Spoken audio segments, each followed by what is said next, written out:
Par la Lévi, bienvenue. Vous connaissez sans doute cette expression là, qui est dans la bouche de l'apôtre Pierre lorsqu'il dit « Mais Seigneur, à qui irions-nous?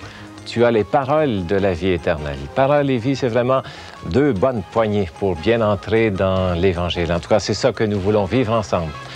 Au menu de cette première partie, un portrait, Chantal Boisclair. C'est pas toujours facile de mettre un enfant au monde, encore de notre temps, surtout si on est mère célibataire. Évêque et pasteur, nous accueillons Monseigneur Gilles Lucier, il est évêque au diocèse de Joliette. Visage d'Église, le mouvement Les Charismatiques. Aujourd'hui, comment ça se porte, le mouvement des Charismatiques? Prière du milieu, l'antienne Dieu d'Abraham, mais rejoignons Bertrand Ouellette pour l'instant.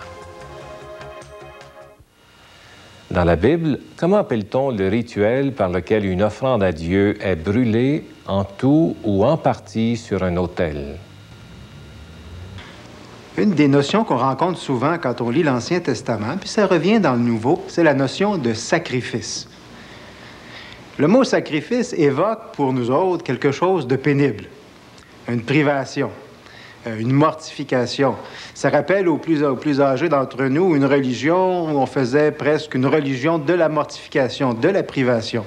C'est pas quelque chose d'agréable. On va faire un sacrifice, qu'on dit. Mais quand on emploie ce mot-là dans la Bible, c'est tout autre chose. On n'a pas l'impression que c'est quelque chose de pénible. Le sacrifice dans l'Ancien Testament, c'est pas triste, c'est une cérémonie, c'est même joyeux. Ça peut être l'occasion d'une fête.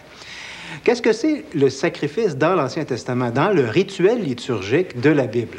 Eh bien, c'est une offrande de quelque chose de vivant, soit une plante, ça peut être de la nourriture sous forme de farine, du pain, des récoltes donc, ou un animal qui a été immolé, et c'est l'offrande de cette bête ou de cette offrande végétale à Dieu. Contrairement à ce qu'on pense, elle n'est pas toujours brûlée ou consommée entièrement par le feu, parce qu'il y a plusieurs sortes de sacrifices dans l'Ancien Testament. Le plus connu, c'est l'Holocauste. Un mot qui désigne le sacrifice où on consumait complètement, soit la bête, soit l'offrande, par le feu, donc il ne restait rien après. Tout était offert à Dieu. Donc c'est un sacrifice plus coûteux, bien sûr, et on voit souvent les personnages les plus riches offrir une grosse bête, alors que les plus pauvres offraient un oiseau, une colombe. Bon. Ce mot holocauste, vous le savez, a d'ailleurs été utilisé pour désigner la tragédie qu'a vécue le peuple juif pendant la Deuxième Guerre mondiale. On représente leur souffrance comme étant un grand sacrifice, une offrande à Dieu. Donc aujourd'hui, le mot a pris ce sens-là. Mais il y avait d'autres sortes de sacrifices, notamment un qu'on appelait le sacrifice de communion, où toute la bête n'était pas brûlée, seulement certaines parties spéciales. Le reste était donné en partie au prêtre, et en partie au peuple, à la personne qui faisait l'offrande. C'était donc un sacrifice de communion. Il y avait un repas. Bon. Et là-dessus, on va comprendre à partir de là l'expression d'un prophète qui critique les prêtres, qui disent « Ils se nourrissent du péché de mon peuple ». C'est parce que plus il y avait de sacrifices dû à une faute, plus le prêtre avait à manger parce qu'il en gardait une partie. On peut avoir l'impression que ces sacrifices formaient dans l'Ancien Testament l'essentiel de la religion, puisque la liturgie tournait autour du sacrifice. Mais là-dessus, les prophètes sont extrêmement clairs, notamment quand on fait dire à Dieu, ce n'est pas les sacrifices que je veux, c'est l'amour, la miséricorde. Et c'est le prophète Isaïe, notamment, qui a un chapitre extrêmement dur sur cette question. Il dit, quand vous faites de l'injustice, quand vous opprimez le pauvre, quand vous exploitez le faible, eh bien, Dieu, il se bouche les yeux pour ne pas voir vos sacrifices, il se bouche le nez pour ne pas le sentir, il se bouche les oreilles pour ne pas entendre vos prières, parce que le vrai culte qu'il veut, la vraie liturgie que Dieu désire, c'est le service du plus pauvre.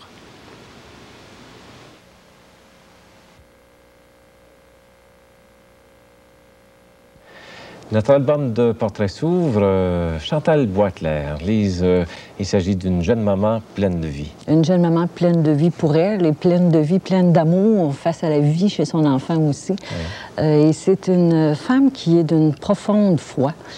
Et elle est tombée enceinte, comme on dit, alors qu'elle n'était pas mariée.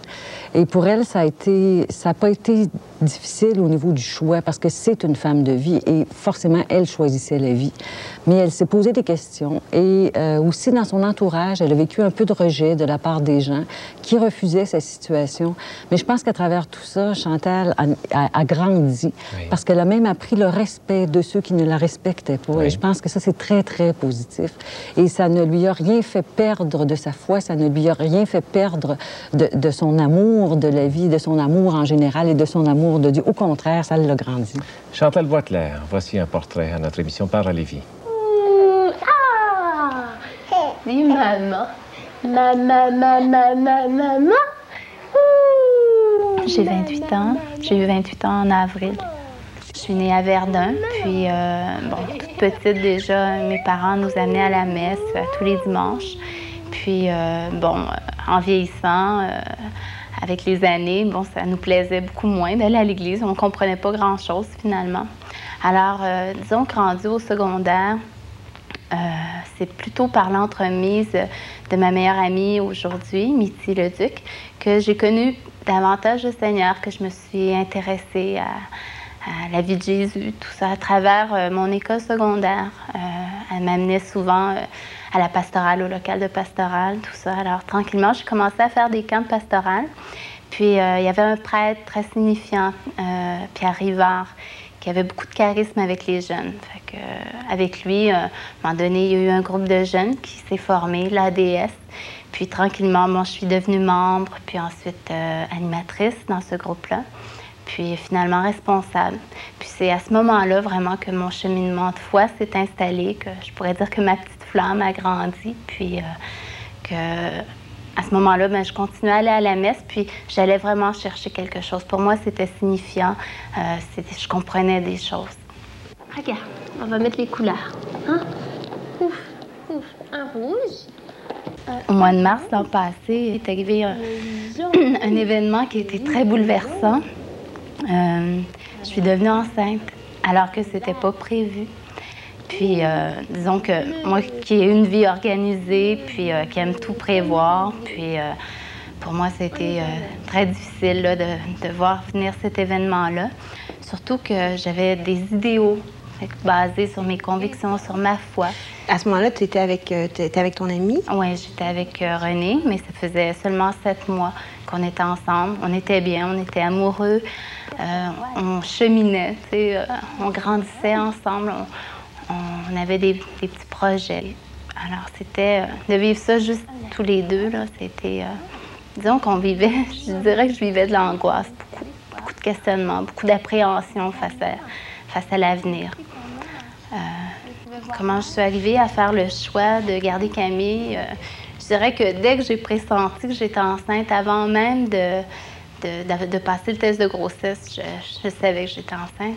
Puis je savais que j'allais garder Camille. Ça, pour moi, c'était définitif.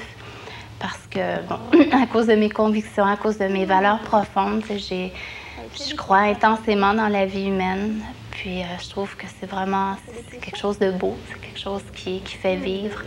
Alors, il n'était pas question pour moi d'avortement. C'est qui dans le miroir? C'est Camille. Qui est sur les photos? C'est parrain Willy, c'est marraine Mithy. Est-ce que ton appartenance à l'Église a été modifiée là-dedans? Est-ce que ton lien à l'Église ou même ton lien à Dieu a pris une tangente différente? Comment ça s'est passé? Bon, la première personne à qui j'en ai parlé, c'était un prêtre, c'est ma meilleure amie, puis un prêtre. Puis j'ai ressenti beaucoup d'ouverture, beaucoup d'accueil chez ces deux personnes-là, beaucoup de support aussi. Alors, pour moi, ça a été déjà une belle expérience. Maintenant, je faisais aussi partie d'une communauté, tout ça. Puis, j'ai eu d'autres sons de cloche ailleurs. Tu sais, étant donné que ce que je vivais là, avoir une grossesse sans être mariée, ça va un peu contre les préceptes, les fondements de l'Église. Alors, j'ai vécu un peu d'adversité. Puis, même, il y a des portes qui se sont fermées. Puis ça m'attriste beaucoup. Mais j'ai vu aussi qu'ailleurs, il y avait de l'ouverture. Puis, dans le fond de mon cœur, pour moi, je pense que quand Camille est née, quand on l'a conçue, déjà Dieu voulait cette vie-là. Déjà Dieu... la vie, c'est quelque chose qui nous dépasse. Hein. Il y a des gens qui en veulent des enfants depuis des années, qui n'arrivent pas à en avoir. Puis moi, bon, je l'ai. On l'a eu, puis c'était pas prévu tout ça. Fait que quelque part, la vie, c'est plus grand que nous. Puis, selon moi, je pense que j'étais honnête quand j'ai pris ma décision, puis j'étais honnête envers Dieu parce que je choisissais la vie. Puis je pense que c'est aussi ce qu'ils demandent. Yeah. Regarde ce que j'ai trouvé pour toi. Oh, le livre de cailloux! Je dirais qu'à l'accouchement, vraiment le plus beau moment de ma vie, c'est quand je suis ressortie de la salle d'accouchement, puis mon conjoint était de dos, puis il tenait Camille dans ses bras. Mais enfin, je savais pas, on savait pas le sexe. Puis là, il s'est retourné, il s'est approché près de moi, puis tout ému, il m'a regardé, puis il dit « Chantal, on a notre petite Camille. » Alors là, vraiment, c'était le plus beau moment de ma vie. On était vraiment heureux. Est-ce qu'on tourne la page, Camille? En définitive, Camille, c'est une source de joie, c'est un rayon de soleil. C'est sûr que c'est pas toujours facile à pleurer, elle a ses moments tristes, elle a ses moments colériques, mais je pensais pas être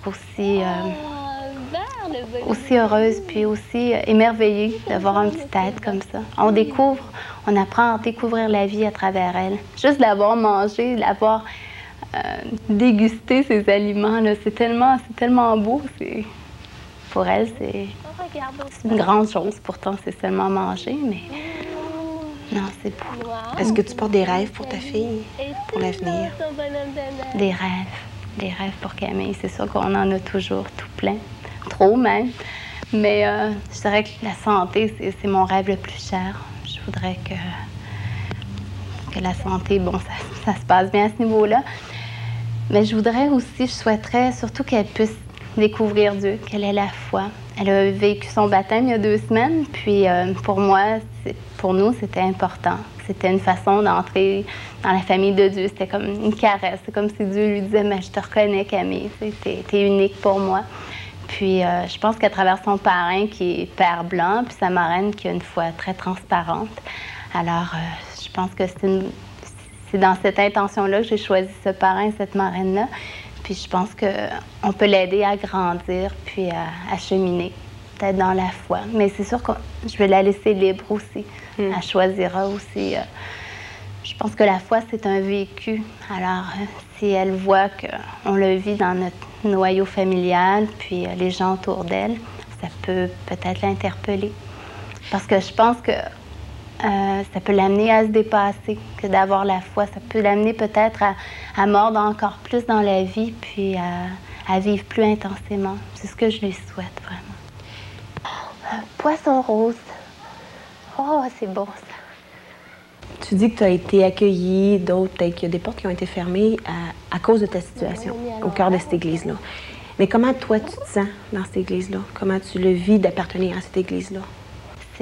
Disons que là où les portes ont été fermées, ben, j'ai pas le goût vraiment d'aller forcer ces portes-là. Je respecte l'opinion de ces gens-là, même si ça m'attriste, même si je me dis que je comprends pas pourquoi, si Dieu est amour, Dieu veut la vie, je comprends pas pourquoi on reconnaît pas cette vie-là, on reconnaît pas ce que j'ai vécu finalement. Mais je comprends que bon, ça va contre les fondements de l'Église. Puis, mais c'est ça. Ce que je fais finalement, c'est que partout où je vois d'ouverture, j'essaie de m'orienter dans cette direction-là. Puis j'en vois beaucoup. Je pense que puis je me sens à l'aise, je me sens honnête dans ma foi, je me sens honnête envers Dieu.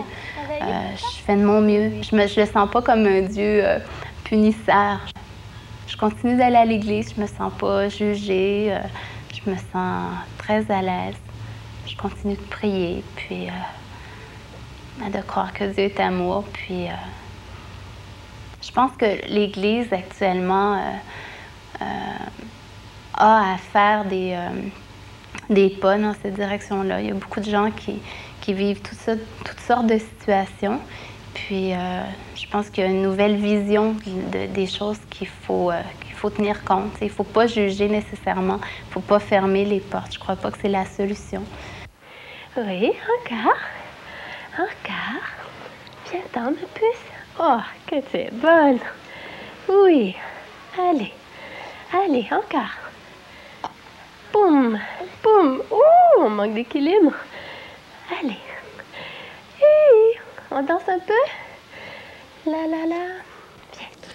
Viens. Évêque et pasteur. Alors, nous accueillons avec grand plaisir Monseigneur Gilles Lucier. Il est l'évêque au diocèse de Joliette. Monseigneur Lucier, c'est tout récent, en fait, on peut dire. Bon, un peu plus de 3 ans maintenant, M. Leclerc, oui. Votre apprentissage premier, là, à travers tout ce qui incombe à la vie d'un évêque, qu'est-ce que ça a été peut-être la surprise de votre travail d'évêque? Bon, l'apprentissage premier, bien sûr, était dans le diocèse de Saint-Jérôme, mais depuis... Vous avez été auxiliaire? Oui, c'est ça. Alors, okay. C'était vraiment un bon apprentissage avec Monseigneur Charles Valois, mais en arrivant dans la région de la Naudière, c'était de faire un tour d'horizon rapide. En 6 mois, j'ai fait la tournée des 57 communautés chrétiennes. Il me semble qu'on disait aussi que l'évêque, il courait là, à Joliette. Bon, ben, je ne sais pas s'il court, mais de temps en temps, il faut qu'il ralentisse un peu le pas, mais c'était vraiment d'entrer en contact avec la population, avec les milieux pour découvrir la diversité, hein, des situations humaines et tout de suite voir les polarisations qu'il y avait. J'étais habitué d'aller dans la région un peu comme touriste, la famille ayant une résidence secondaire dans le Nord, mais là, ayant à y vivre et à y travailler, j'ai découvert des zones inimaginables, même dans la ville de Joliette. Des zones inimaginables c'est-à-dire de misère, puis de pauvreté, puis tout simplement, je vais employer le mot d'exclusion. Oui. D'exclusion. Et qu'est-ce que vous faites avec ça comme évêque? Bien, évidemment, l'évêque embrasse un peu trop comme vous avez dit bien, j'étais donc en tourisme, mais là vous êtes... Oui, c'est ça. Alors, ben, je dirais de rester ce que je suis moi-même. C'est un peu comme ça qu'on me reconnaît. Je dirais un homme de communion, un homme de rassemblement, un homme de contact. Donc, vraiment être attentif, à l'écoute des gens. Je pense que c'est ce qu'ils ont besoin qu'on soit le plus souvent et le plus longtemps possible avec eux sur le terrain. Oui. Alors, je me suis pris comme résolution, et ça, je l'avais acquise déjà avant d'être évêque, mais ça s'est accentué, d'avoir à mon agenda, au moins hebdomadairement, 1 heure ou 2, et davantage, tout dépend évidemment sur la semaine, la quinzaine, d'être en contact immédiat avec les personnes, des communautés de base, le milieu social, les groupes populaires. Et j'ai découvert dans certaines régions du diocèse la véritable structure du tiers-monde. Et ce que j'ai découvert dans le tiers-monde, c'est cette volonté des gens de se prendre en main. Il y a un potentiel humain qui est inexploité actuellement dans la société, et je n'en revenais pas de découvrir ça dans la région de la Naudière, qui apparemment est une région de banlieue, puis de touristes, puis de gens qui sont dans le bien-être. Est-ce que c'est bien que votre rôle premier, ce sera de faire jaillir cette énergie-là et d'aider à dire « Allez-y, prenez-vous en main ». C'est en plein ça. Je me dis, les gens le savent qu'on ne peut pas tout faire, puis que nos moyens sont limités, puis il faut leur rappeler, mais c'est d'être avec eux, les encourager, les soutenir et de mettre les gens ensemble. Et puis, on peut être là pour assurer des ponts à un moment donné, puis c'est un coup de fil, puis c'est une lettre d'appui. Et puis, à un moment donné, c'est tout simplement marcher avec un groupe populaire dans la rue qui a de quoi de justifier à réclamer. Hein? C'est une pastorale de présence. Vous avez fait ça? Oui, je l'ai fait. Je l'ai fait avec des groupes d'assistés sociaux à un moment donné. Puis, alors ça marque les gens. Je fais juste la parenthèse, Monseigneur, vous avez parlé de l'apprentissage en Amérique latine. Vous avez été oui, disons, si on peut parler en termes de projet de vie initial, c'est un projet de vie missionnaire avec la Société des missions étrangères. Alors, j'ai passé près de 4 ans au Honduras et il n'eût été des raisons de santé, probablement que la mission se poursuivrait là aujourd'hui. Mais je continue à parcourir d'autres chemins que le Seigneur se charge bien d'ouvrir devant moi depuis 30 ans bientôt. Est-ce que vous vous sentez démuni devant tout ce qu'il y a en face de vous? Est-ce que parfois vous dites, là, où est-ce qu'on s'en va? Bien, c'est-à-dire, d'abord, je ne suis pas l'homme pour dire il n'y a rien à faire. Et puis, bon, je pense qu'il y a une source qui alimente mon élan. C'est la foi. Je pensais un peu à les titres de l'émission, Parole et vie. Alors, je pense qu'en puisant dans la parole de Dieu, puis en voyant l'attitude pastorale de Jésus, comment il s'est promené sur les chemins de Galilée, et puis qu'il a cherché à sortir de l'exclusion tant et tant de personnes, bien, cela m'inspire énormément. Je me dis, ce n'est pas des réalisations spectaculaires, mais c'est d'être avec les gens et puis d'être une voix parmi d'autres voix. Et l'annonce de l'Évangile là-dedans? L'annonce de l'Évangile est peut-être plus par une manière d'être avec les autres et puis, je me suis défini comme évêque en arrivant dans le diocèse par une définition pas tellement théologique. J'ai dit l'évêque, c'est une équipe. Alors, bien sûr, l'évêque embrasse tout, mais il partage ses responsabilités. Alors, on a un service de pastoral social dans le diocèse. Il y a 2 personnes à temps complet à qui... vous référez, vous déléguez. Énormément, énormément. Bon, j'ai mes sensibilités personnelles. Bien sûr qu'il y a les problèmes d'ordre sociaux dans le milieu immédiat. Mais il y a aussi toute cette attention à des groupes groupe humain particulier. En tout cas, c'est stimulant de vous entendre. Je vous remercie beaucoup. Puis, il faudra qu'on regarde davantage comment le diocèse de Joliette se met à courir avec vous. Très bien. Merci beaucoup. Merci. Très cool.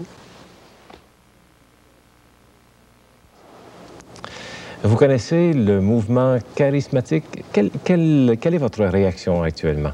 Voici, avec Lise, nous allons voir... en fait, c'est un visage d'église. Oui, c'est un visage d'église. On s'est posé la question, on a voulu savoir quelles étaient les motivations à ce renouveau charismatique au Québec quand ça a commencé dans les années 70. Pourquoi le père Régimbald avait décidé d'importer, si vous voulez, des États-Unis, ce renouveau charismatique? Et on se souvient que dans ces années-là, les gens, bousculaient les structures, autant au niveau de la religion que de la société, au niveau scolaire, à tous les niveaux. Et on Il y avait du bon et du moins bon dans le mouvement. Absolument du bon et du moins bon. Mais la base de ça était vraiment de retrouver, comme les premières communautés, la présence de l'Esprit en nous qui nous fait agir. Oui. Malheureusement, il y a eu des déviations. Il y a des gens qui ont souffert parce qu'il y a des gens qui sont déviés et qui se sont pris pour l'Esprit, en fait. Mais il y a aussi beaucoup de gens qui, après avoir vécu une expérience personnelle... sont devenus très actifs. Qui sont devenus très actifs et qui sont revenus à leur religion et qui sont très impliqués maintenant partout dans les paroisses, et etc. Alors, les sources du mouvement charismatique au Québec.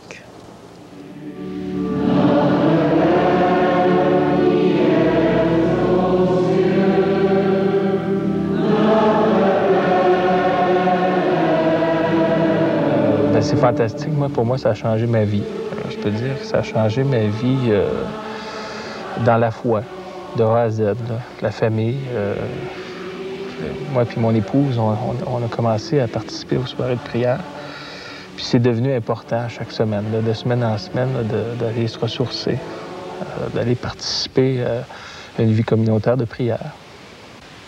Le renouveau charismatique, en somme, c'est l'approfondissement de la vie chrétienne. C'est le plein épanouissement de la vie chrétienne, mais sous la mouvance de l'Esprit Saint. C'est pourquoi l'Esprit Saint joue un rôle tellement important, comme il devrait le jouer dans la vie de tout chrétien. Le baptême dans l'Esprit Saint, c'est comme une nouvelle effusion de la vie de l'Esprit Saint en nous, qui libère les dons qu'on reçoit au baptême. Il n'y a pas de nouveaux dons, ce sont les mêmes dons, mais qui prennent vie, qui sont libérés. Le père Régimbald aimait souvent comparer ça un peu à un cadeau que l'on reçoit au baptême. Il est bien enveloppé, des beaux rubans, mais à un moment donné, il faut le déballer.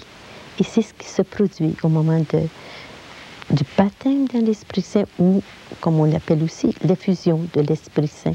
J'allais à l'église comme tout le monde, là, comme il m'était donné par ma famille. Mais je me sentais pas pleinement actif dans cette vie-là. J'y allais par habitude. J'y allais... je le vivais pas. Je l'allais par convenance. Puis j'ai délaissé un bon nombre de temps. Là. Et cette approche-là m'a permis là, de revenir profondément et puis de vraiment vivre. La chanson que je chante à l'église, c'est plus la même chose qu'à cause du renouveau. Elle n'a pas la même signification. Pas du tout. Tout a changé, tout a un sens. Il y a cette chance-là aussi que dans 3 heures de soirée de prière, il y a souvent un enseignement. Donc cet enseignement m'apprend ce que c'est, la religion, parce que nous autres, à l'école, on ne l'a pas vu. Là. Il y a de nombreuses guérisons ici. Au Mont-Plaisant, j'ai été témoin de plusieurs guérisons. Une guérison qui m'avait frappée, c'était un jeune, peut-être 6-7 ans, qui était à la chapelle pendant une veillée de prière. Et le père Régimbald avait fait des prières spécifiques pour les malades. Et le petit bonhomme qui avait une prothèse, enlève cette prothèse, se met à courir, il va se jeter dans les bras du père Régimbald. Et le père Régimbald dit, mais c'est pas moi, c'est Jésus. Alors il se met les 2 mains autour du tabernacle. Il dit, merci Jésus. Et il marchait. Alors que quand il est arrivé, il ne pouvait pas marcher sans ce support. Et il y a le cas aussi d'un jeune de Sudbury qui avait été présenté au père Régimbald pour qu'on prie sur lui. Il faisait une tumeur cancéreuse au poumon. Et celui qui l'avait présenté, c'était un médecin. Il savait très bien l'état de ce jeune. Et il a radiographié le jeune plus tard. Et il n'avait plus de cancer.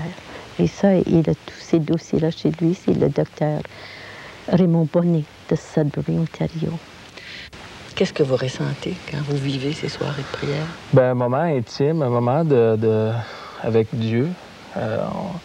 L'Esprit Saint, qu'on parle énormément là, dans le mouvement, le renouveau charismatique, il va nous toucher. On le sent vraiment, sa présence. On sent vraiment un moment privilégié qu'on a durant la semaine. Comment vous sentez? Bien, il y a des signes, on pourrait dire, d'envahissement, de paix intérieure, de joie, parce qu'il y a de la chanson, il y a tout cet effet là, de bien-être. Après 3 heures de soirée de prière, on ressort en forme pour la semaine. C'est l'enseignement traditionnel, si vous voulez, mais inspiré de cette foi nouvelle qui est découverte sous la mouvance de l'Esprit Saint. C'est ajouter cette dimension de vie dans l'Esprit Saint qui donne une coloration tout à fait nouvelle, une vie. Ça devient plus vivant. La prière quotidienne, moi, ça m'apporte une réflexion. Souvent dans les prières, en tout cas, le carnet de prière d'homme d'affaires que j'ai du Père Jean-Paul, puis qui est formidable parce qu'il me donne des phrases de « enlève toute calomnie », il me fait réfléchir beaucoup sur comment je dois être dans la journée. Puis ça me ralentit dans mes ardeurs. Là. Souvent, c'est facile de passer sur la rue et de dire, de chialer ou Puis à la base, simplement, ça me remet tout en question pour la journée qui va passer. Dans vos relations avec les autres? Avec les gens, avec tout ce qui se produit à chaque jour, là, ça a une influence sur comment je dois agir. Puis c'est une guerre à tous les jours. C'est pas... c'est vraiment un travail à tous les jours. Puis c'est pour ça que cette prière-là m'apporte à la base ça. Et par la suite, me donne une paix intérieure, un plaisir, sans être obligé d'écouter ce qui est vendu à la télévision ou dans les biens. On se laisse prendre facilement dans les biens périssables. Donc, ça me donne le côté spirituel qui n'est pas vendu généralement là, à la télévision, dans les médias. Le Père Gimbel n'imposait pas de cadre à personne.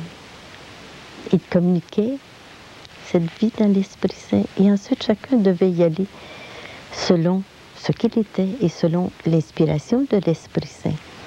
J'ai vraiment ressenti sa présence par un bien-être intérieur, de la tête aux pieds. C'est des petits cadeaux, c'est des présents. Donc moi, je me sens envahir d'une paix que je ne ressens pas, effectivement, à d'autres endroits où je sens vraiment cette présence-là, puis je la savoure quand ça l'arrive.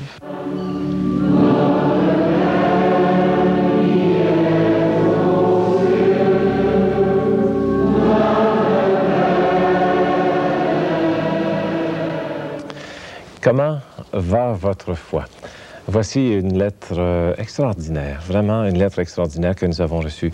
Je vous en fais part. La foi, pour moi, c'est la pause silencieuse où je cherche la fidélité à la présence divine. Seigneur, tu es mon compagnon, garde-moi ta tendresse, afin que le vide de ma vie soit comblé de ton amour. Et la foi, c'est l'espérance qui arrive pour continuer la route. Je trouve ça magnifique. En tout cas, oui, aidez-nous à accomplir ce service. Écrivez-nous quelques lignes. Comment va votre foi? Pour le moment, nous allons prendre cet instant de prière en compagnie des recluses missionnaires, l'Antienne, le Dieu d'Abraham. C'est un moment privilégié juste au cœur de notre émission Prière du milieu avec les recluses missionnaires.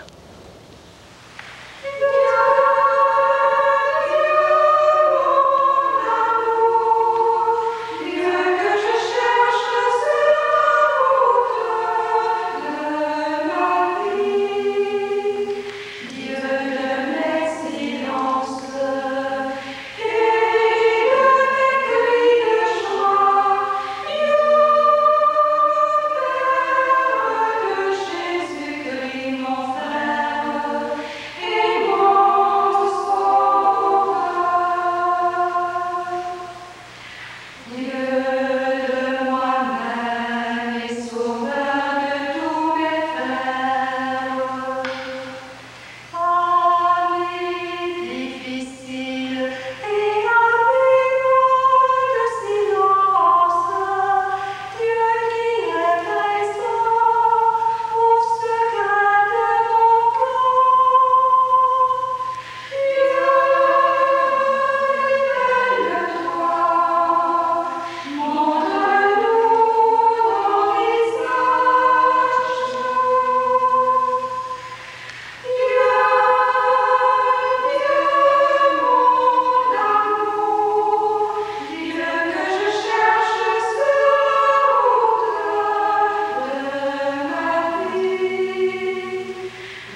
Voici le menu de notre deuxième partie de l'émission Parole et Vie. Projet et initiative d'Église. Il y a Isabelle Brosseau qui vient du diocèse de Saint-Jean-Longueuil et qui nous parle de la pastorale et vocation, le projet Avenir. À la chronique Entre deux âges, on se pose la question, quel est le livre qui nous a le plus marqué? Il y a Gilles Leblanc qui va nous parler des vidéos à la chronique sur les rayons. Réflexion. Thérèse Miron nous parle du destin. Est-ce que c'est vraiment irrévocable dans notre vie que le destin? Tout d'abord, Janine Ouellette, les femmes dans l'Antiquité. Janine, j'ai entendu dire que Saint Paul n'aimait pas les femmes, il était misogyne. Est-ce que c'est vrai? Oh, je pense que pour répondre à cette question-là, on aurait beaucoup de temps. C'est un sujet très discuté de nos jours et depuis longtemps aussi. Mais je pense qu'avant d'accuser Saint Paul de misogynie, c'est important de replacer ses écrits dans le contexte de l'époque, puis de connaître aussi le personnage, parce que c'est un juif d'abord, qui est allé à l'école juive, qui est un spécialiste de la Torah, qui est né à Tars, qui a une culture grecque. Alors, il est toujours entre les deux. Donc, il doit concilier sa foi entre son bagage juif et son bagage grec. Alors, c'est pas très facile. C'est difficile pour lui. C'est difficile pour lui, c'est difficile pour nous aussi de comprendre ses écrits. Il faut vraiment retourner à l'époque même pour mieux les saisir. Saint Paul a été un personnage quand même très important. Je pense que l'essence du message chrétien, on le retrouve dans Galates 3, 26-28, où il dit « Il n'y a plus ni juif, ni grec, ni homme libre, ni esclave, ni femme, ni homme, mais tous un en Jésus-Christ. » Alors, il a vraiment compris que Jésus était venu ici abolir tous les rapports de domination entre les hommes et les femmes. Il faut dire aussi qu'il y a des textes négatifs envers les femmes. On va les laisser passer. On va les laisser passer. Est-ce qu'il y en a des positifs? Il y en a des positifs. Et je pense que le plus positif serait l'Épître aux Romains. Qu'est-ce que ça dit? Romains 16:1, où Saint Paul fait l'éloge des femmes. On écoute, il parle de Phébé, qui est une diaconesse, comme lui et Timothée. Il y a Prisca et Aquila, qui sont ses collaborateurs dans son activité missionnaire. Il y a Marie, Tryphène, Persée, Eugénie, qui ont accompli des tâches apostoliques qui sont considérées comme des apôtres. Il y a la mère de Rufus, Julie, la sœur de Nérée, qui ont contribué aussi à répandre la bonne nouvelle. Dans Philippiens, il y a Évodie et Syntyche qui travaillent sur un pied d'égalité avec lui dans sa mission. Il y a aussi Lydie, qui a été la première chrétienne et qui a fondé la première église en Europe, si on peut dire. Alors, je pense qu'en regardant la participation que Saint Paul a donnée aux femmes dans son église, on peut certainement penser qu'il y avait une forte estime pour les femmes, que c'était pas un homme si misogyne qu'on a voulu le faire pareil. Dis-moi rapidement, parle-moi un peu des pères de l'Église, le début de la chrétienté. Ouais, les pères de l'Église, disons que je pense que s'il avait continué s'il avait continué le chemin de Paul, si on peut dire ainsi, c'est qu'on n'aura peut-être plus d'implication de femmes dans l'Église aujourd'hui. Ça a été vraiment réduit avec l'arrivée des pères de l'Église, parce que l'Église a dû se structurer, se hiérarchiser, puis ça s'est fait d'une façon masculine. Alors les pères de l'Église ont été très négatifs pour les femmes, en particulier Tertullien, qui a vraiment interdit aux femmes des fonctions liturgiques. Il y avait aussi Origène, qui disait que tout ce qui sortait de la bouche d'une femme, c'était inconvenable, donc elle n'avait pas le droit d'enseigner. Et les pères ont eu une influence très forte tout le reste du siècle parce que leur écrit avait des... Janine, toi, tes paroles sont convenables. Qu'est-ce qu'on a à retenir cette semaine? Je pense qu'on doit retenir que même si on a eu des hauts et des bas au niveau des fonctions dans l'Église, il y a quand même une part très importante des femmes qu'on peut considérer. Merci. Projet et initiative d'Église du diocèse de Saint-Jean-Longueuil. Isabelle Brosseau nous parle d'un projet qui touche aux vocations. Ça s'appelle le projet Avenir, Isabelle. En quoi ça consiste? Bien, le projet Avenir, c'est un projet qui est offert aux jeunes adultes de 18-30 ans.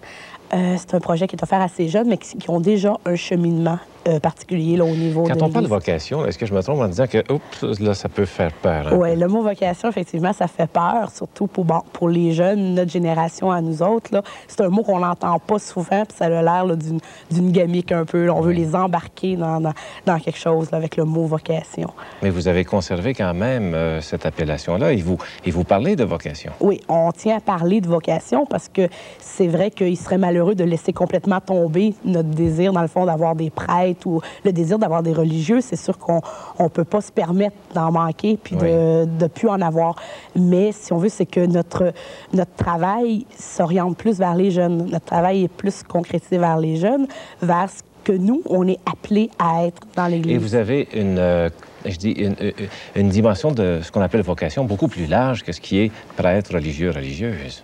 Oui, une dimension qui est moi à quoi je suis appelée. Oui. Donc, je peux être appelée à plein des choses. Le Seigneur peut m'appeler à être témoin de son amour de beaucoup de façons, dans le fond. Là. Donc, de mettre en œuvre mes talents, de m'engager là où je suis. Oui, c'est ça. Selon ma couleur, selon moi, ce que je veux faire dans la vie, selon moi, ce que je suis, puis ce que je veux être, finalement. Pourquoi vous vous occupez de ça, vous, Isabelle? La pastorale des vocations, peut-être parce que moi-même, je n'ai pas encore trouvé la mienne. Moi-même, je cherche encore ce à quoi le Seigneur m'appelle, ce à quoi il trace ma route, pourquoi moi je suis sur cette terre, pourquoi je suis dans l'Église. J'y travaille, j'ai une petite idée. Mais... Alors, le projet à venir, comment se présente-t-il? Il y a 4 étapes, en fait. Vous m'expliquez ça tantôt. Oui, c'est ça. Le projet à venir, il y a 4 étapes. C'est sûr, on préfère que l'avantage du projet, c'est que chacun fasse les 4 étapes qui commencent par la première pour aller jusqu'à la 4e. Oui. Donc, quelqu'un arrivera à la 3e. Mais qu'est-ce qu'il y a dans la première, par exemple?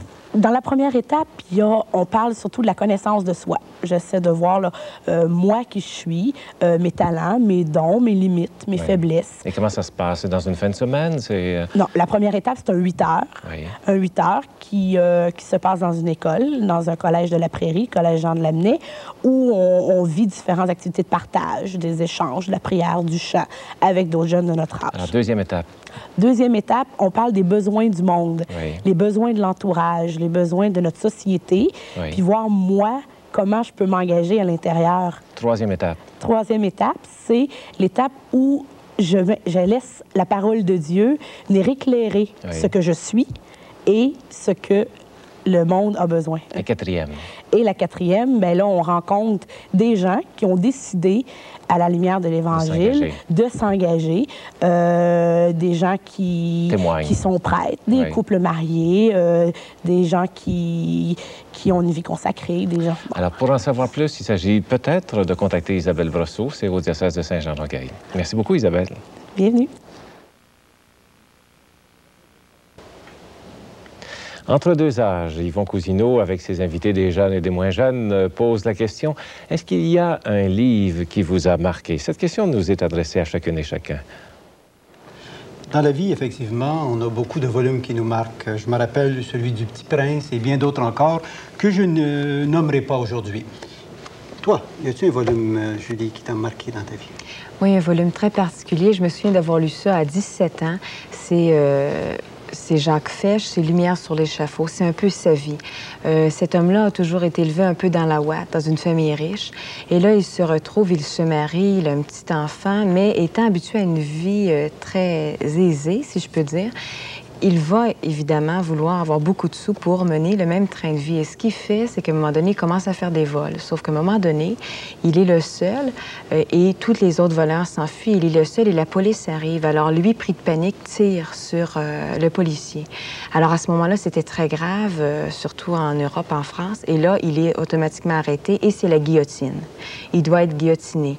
Imaginez-vous donc qu'il ne croit pas jusqu'à l'âge de 25 ans. Et là, quand il rentre en prison, il refuse l'aumônier, il ne veut rien savoir. Et c'est un avocat qui est un avocat chrétien qui va lui réinitier un peu, lui dire que ça a un sens et lui faire prier une communauté entière pour lui. Et quelques jours avant d'être guillotiné, il va dire « J'ai reçu une grâce extraordinaire, celle de pouvoir donner ma vie comme Dieu ».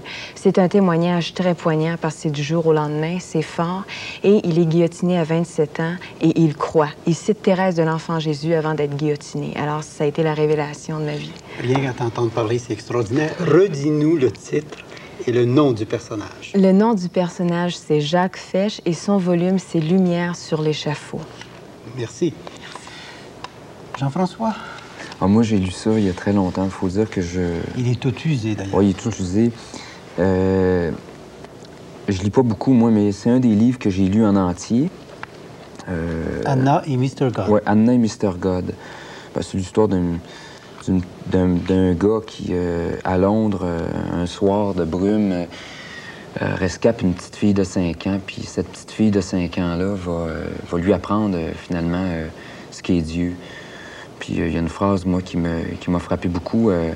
Anna dit que Dieu est au milieu du dedans, au milieu du dedans d'elle. Puis moi, ça me fait réfléchir beaucoup parce que c'est... finalement, elle est comme un cadre de porte. Finalement, le cadre de porte, c'est ce qui délimite. C'est ce qui délimite le trou. C'est la personne et Dieu est dans ça. C'est ça. Fait que, en tout cas, il y a tout un cheminement dans ce livre-là. C'est fantastique. À garder, Finn, Anna et Mr. God. Notre cher ami, tu as lu beaucoup de livres dans ta vie. Lequel est le plus important pour toi? Bien, j'ai lu beaucoup, mais c'était pas nécessairement des livres pour me faire découvrir Dieu ou la foi. C'est que le 7 octobre 70, où vraiment j'ai pris conscience de la présence de Dieu dans l'Eucharistie qui a transformé ma vie, j'ai voulu connaître ce personnage-là qui était Jésus. Alors j'ai été à l'oratoire Saint-Joseph et j'ai été m'acheter la Bible, la parole de Dieu. Et ça fait 22 ans que je la lis et je suis pas capable de lire ça comme un autre livre. C'est Dieu qui parle, c'est Dieu qui m'interpelle. Je me laisse interpeller par Dieu, je me laisse guider par lui. Des fois, ça me dérange, la parole qu'il dit, et je la porte dans la prière pour que vraiment Jésus puisse l'implanter en moi. Là, pour moi, la parole de Dieu, c'est toutes les réponses. Pour le plaisir des auditeurs, des gens qui nous entendent actuellement, quelles sont les paroles qui te dérangent, par exemple, toi? Ben, il y en a une qui m'a beaucoup dérangé. Je cherche d'abord le royaume des cieux et sa justice, et tout le reste viendra par surcroît. Alors, j'ai été un homme qui a vécu pour l'argent longtemps. Mon Dieu, c'était l'argent. Alors que je découvre là-dedans que ce qui est le plus important, c'est de chercher le royaume de Dieu et que tout le reste, c'est du reste. Alors, ça m'a tellement dérangé qu'à un certain moment donné, je l'ai accueilli dans ma vie et ça fait 22 ans que je vis de cette parole à chercher d'abord le royaume de Dieu et sa justice. Et donc, tout un livre qui bouscule, qui dérange, mais qui remplit aussi. Qui remplit, qui comble. C'est Dieu qui parle. Diane, ton livre que tu as choisi? Pour moi, c'est de Jean Vanier, La communauté, lieu de pardon et de la fête. Jean Vanier, il décrit son expérience à l'Arche avec les personnes handicapées mentaux. Et pour moi, ça a été une révélation parce que je me dis, dans le fond, nous vivons tous en communauté. Personne n'est une île, on est en communion avec les autres. Et nous sommes tous également des handicapés à différents niveaux, particulièrement des fois au niveau du cœur, par nos égoïsmes, nos limites. Alors, lieu de pardon et de fête, parce que vraiment, ça prend de l'accueil, de l'ouverture. Ça prend beaucoup d'amour, beaucoup de fraternité, de solidarité, de partage pour arriver à vivre en communion avec les autres. Qui t'a conseillé ce livre-là? Je suis curieux de savoir. Il y a des gens en arrière de nous qui nous conseillent des fois. C'est un ami qui me l'a offert. Un ami prêtre qui me l'a offert. Et pour moi, ça a été vraiment un des très beaux livres. Merci. Qui t'a conseillé le livre de M. Fesch? Oui, Jacques Fesch. C'était justement une enseignante qui, pour elle, avait trouvé ce témoignage-là très révélateur. Et ça l'a été aussi pour moi. On a sûrement des livres à conseiller à des gens qu'on aime. Bien, il vous appartient de conseiller et vous-même d'être conseillé. Merci beaucoup. Sur les rayons, en compagnie de Gilles Leblanc, et nous allons bien sûr parler de vidéo. Gilles, le premier film sur bande vidéo, en fait, que vous nous proposez, c'est le film Les meilleures intentions. Ouais, écrit par Bergman, qu'on connaît bien, réalisé par August. C'est l'histoire des parents, de la vie des parents de Bergman. Oui. Alors, avant leur mariage, leur fréquentation, on sait que le père de Bergman est un pasteur luthérien. C'est filmé tout ce cadre-là de la vie. C'est tout ce cadre à la fois d'époque, mais en même temps aussi de l'engagement, entre autres, de quelqu'un qui est religieux, qui est pasteur d'une paroisse, et sa vie de famille. L'histoire aussi fait que ce sont deux personnages très différents. Elle, riche, lui, d'un milieu plus modeste, et puis avec maintes oppositions, réussissent finalement à fonctionner. Alors, c'est absolument magnifique aussi, les décors. C'est pas un film facile au sens, je dis, c'est dense comme... C'est dense, mais le film est long aussi, près de 3 heures, mais... mais il faut se permettre, à un moment donné, de regarder un film. Oui, c'est une soirée absolument merveilleuse, quelqu'un qui se procure ce film-là. Bon, le deuxième film, la deuxième vidéo, il s'agit d'une vidéo d'animation, transmission et initiation, 2 pratiques à renouveler. Cette production-là suit un peu les volumes produits par Solange Lefebvre et Jacques Grandmaison, la fameuse recherche-action du diocèse de Saint-Jérôme. Alors, ce qu'on présente aujourd'hui, c'est la 3e de ces parties-là, où on parle un peu des bébés boomers.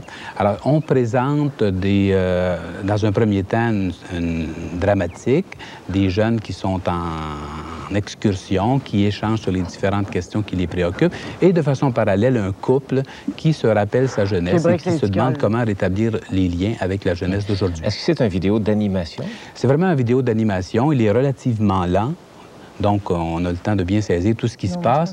Et en deuxième partie, les deux auteurs causent de ces différentes questions-là entre eux. C'est agréable. Les images sont léchées, sont bien réalisées, mais je pense que ça peut être utile pour quelqu'un qui veut prolonger le volume. Est-ce qu'ils ont fait un tel vidéo d'animation pour chacun des volumes? Ils en ont fait pour un autre des volumes, et je crois que le dernier est en préparation pour le 4e volume. Bon, alors ça s'appelle Transmission et initiation, 2 pratiques à renouveler, en lien, comme vous dites, avec les volumes de la recherche-action du diocèse de Saint-Jérôme. Le 3e, ça, je pense, c'est votre coup de cœur, L'univers des ombres. Oui, c'est un film qui est souvent passé inaperçu dans plusieurs milieux, qui a été produit l'an passé. Alors, c'est un film dans le décor anglais. On connaît comment les films romantiques tournés en Grande-Bretagne sont magnifiques. Il y a 2 personnes qui ont tout pour ne pas vivre ensemble. Un professeur d'Oxford, très intellectuel, très fermé, et une jeune Américaine curieuse, amante de la littérature de ce personnage-là. Ils se rencontrent, l'amour naît sans trop s'affirmer, et à un moment donné survient la souffrance parce que cette femme-là est victime d'un cancer. Alors, petit à petit, ils vont se rapprocher et vivre des moments d'intimité, d'échange très profonds. C'est absolument magnifique. Je défie toute personne qui verra ce film-là de ne pas pleurer à plusieurs occasions. Vous y compris? Ah, moi, j'ai pleuré 6 fois la première fois que je l'ai vu. 6 fois mon père. Oui. Oui. C'est Hopkins, en fait, qui est l'acteur. Hopkins, qu'on connaît bien, qui a reçu un Oscar, et Debra Winger, qui est une actrice américaine. Alors, ils performent, évidemment, dans leur rôle. Et puis, il y a plusieurs scènes qui sont filmées aussi soit à Oxford, une magnifique université, et des belles scènes à la campagne. Il y a un petit garçon aussi qu'il faut suivre, voir évoluer là-dedans. C'était le cachet romantique, Gilles. Les meilleures intentions, donc, ce dernier film. Le premier, L'univers des ombres, et ensuite, Transmission et initiation, 2 pratiques à renouveler. Merci beaucoup, Gilles. À la prochaine. Merci.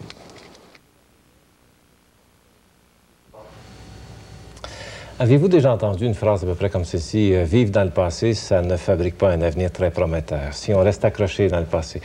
Et en compagnie de Thérèse Miron sur notre canapé, j'aimerais que nous ouvrions, Thérèse, sur cette réflexion, en fait, qu'il y a bien des gens qui restent sur le pic du passé, d'hier.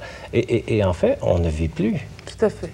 Et il faut comprendre qu'il s'agit à ce moment-là de 2 aspects qui sont, enfin, que certaines personnes peuvent considérer comme étant tragiques, mais qui sont foncièrement faisant partie de l'existence. D'abord, l'irréversible et l'irrévocable.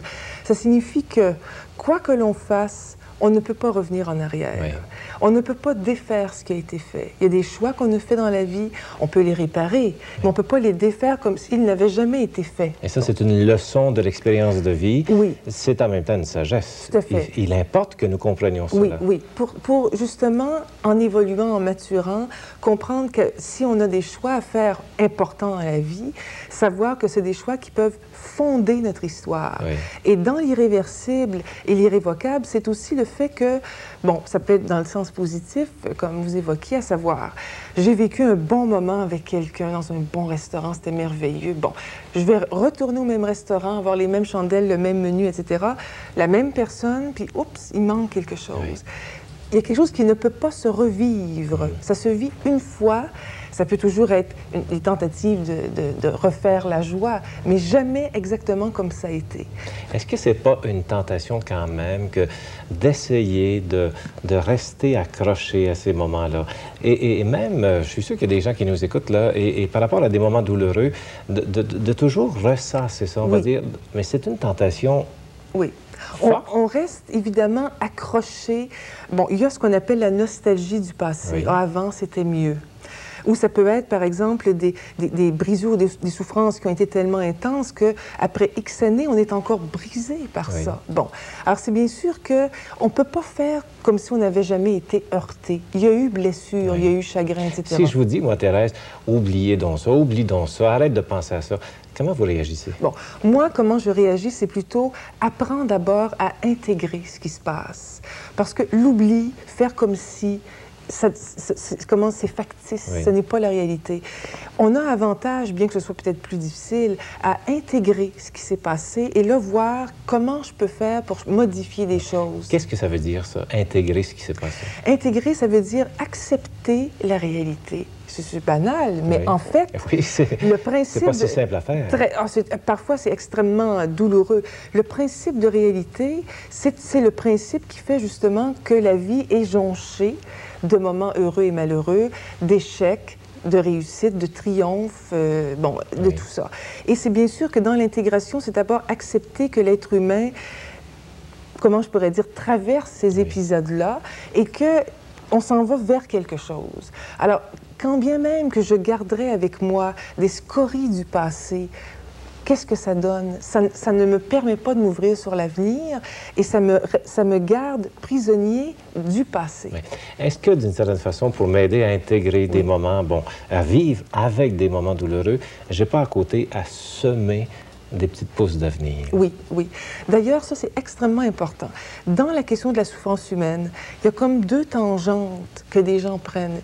Il y a des gens qui vont s'humaniser par la souffrance. Ils deviennent, entre guillemets, plus humains. Oui. Ils comprennent mieux, ils s'approfondissent. Il y a d'autres gens qui vont se replier, se durcir. Évidemment, là, il y aurait toutes sortes de sous-bassements à ça.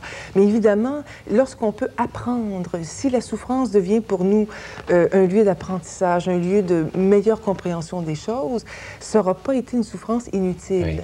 Oui. Dans le regret, souvent, on a l'impression « j'ai souffert pour rien ». Oui. Et en fait, quand on sort un petit peu de cet état-là, on s'aperçoit qu'on n'a pas souffert en vain. Il y a eu des raisons, puis il y a eu, si on le veut bien, un apprentissage qui a pu se faire à travers ça. Est-ce que, d'une certaine façon, je ne pourrais pas m'asseoir en face de mon passé puis dire « tu vas me livrer ton secret et aussi... » J'appelais tantôt tes pousses de vie. Oui. Parce que dans tout moment de mort, c'est un peu notre confiance, il y a de la vie. Tout à fait. Donc, passé, je t'ébranle, je ne te rejette pas, mais fais-toi connaître davantage et fais-moi connaître les racines de vie.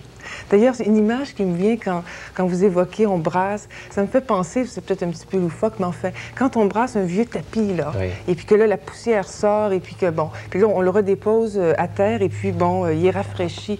C'est un peu ça aussi. Bien, c'est notre dernier mot. Merci, Thérèse. Merci. Parole et vie est rendu possible grâce à un vaste réseau de collaboration en Église. Parole et vie peut survivre en comptant sur le support financier de personnes intéressées à la présence de l'Église dans les médias. Toute contribution financière de votre part est bienvenue. Elle exprime votre volonté de présenter le message chrétien au cœur de notre monde. Écrivez à Parole et vie, 1600 Delorimier, Montréal, Québec, H2K 3W5. Voilà, c'est le bout de notre émission pour aujourd'hui. Comme à l'habitude, nous allons conclure avec un extrait de la parole de Dieu. C'est de la lettre aux Hébreux. C'est Élisabeth Lecière qui en fait proclamation. De la lettre aux Hébreux. Ne possédant que l'esquisse des biens à venir et non l'expression même des réalités, la loi est à jamais incapable, malgré les sacrifices toujours les mêmes, offerts chaque année indéfiniment, de mener à l'accomplissement ceux qui viennent y prendre part. Sinon, n'aurait-on pas cessé de les offrir pour la simple raison que, purifiés une bonne fois, ceux qui rendent ainsi leur culte n'auraient plus eu conscience d'aucun péché. Mais en fait, par ces sacrifices, on remet les péchés en mémoire chaque année, car il est impossible que du sang de taureau et de bouc enlève les péchés. Aussi, en entrant dans le monde, le Christ dit « De sacrifices et d'offrandes, tu n'as pas voulu, mais tu m'as façonné un corps. Holocauste et sacrifices pour le péché ne t'ont pas plu. Alors j'ai dit « Me voici ». Car c'est bien de moi qu'il est écrit dans le rouleau du livre « Je suis venu, ô Dieu, pour faire ta volonté ». C'est dans cette volonté que nous avons été sanctifiés par l'offrande du corps de Jésus-Christ, faite une fois pour toutes. Et tandis que chaque prêtre se tient chaque jour debout pour remplir ses fonctions et offre fréquemment les mêmes sacrifices qui sont à jamais incapables d'enlever les péchés, lui, par contre, après avoir offert pour les péchés un sacrifice unique, siège pour toujours à la droite de Dieu. Et il attend désormais que ses ennemis en soient réduits à lui servir de marchepied. Par une offrande unique, en effet, il a mené pour toujours à l'accomplissement ceux qu'il sanctifie.